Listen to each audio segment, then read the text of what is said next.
Hi, I'm Mansi Madan Tripathy, Vice President for the ASEAN and Middle East region for Shell Lubricants. It's about a 2 billion business and spread over 49 countries. So it has been obviously a change which we never ever thought about. But in terms of the overall volume and impact on the economy has been very high. So as an industry, we see that at least for this year, the market itself might be depressed anywhere between 12 to 20%, depending on which country. And going forward also, it will continue to have a compressed demand from the consumer.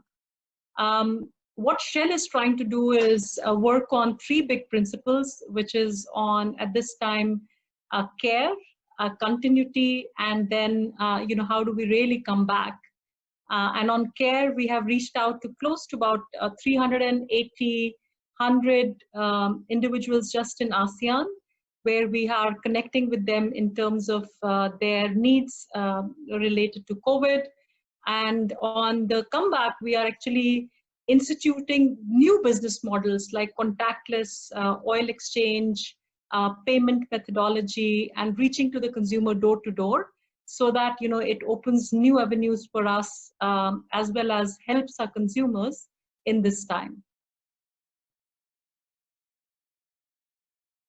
Absolutely. I think Shell's commitment in this energy transition and even during COVID is even higher.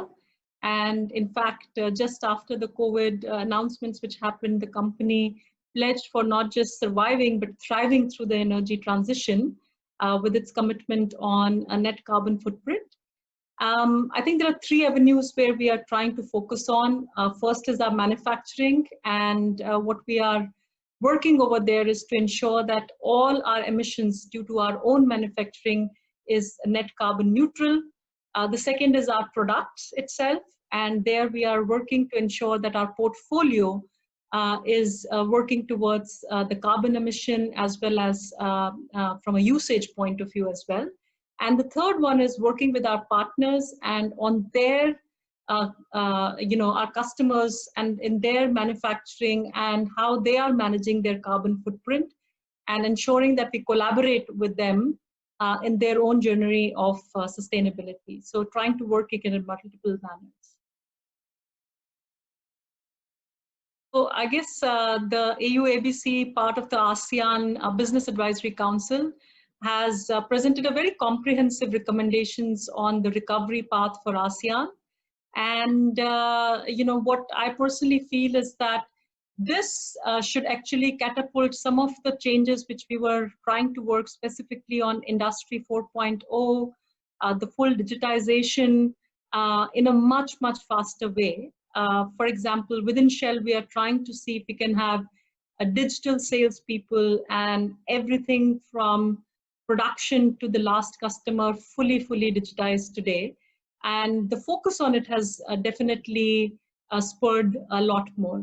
Besides that, I think the ASEAN leaders' commitment in terms of how they will reopen the economies, how they are going to help different sectors along the way.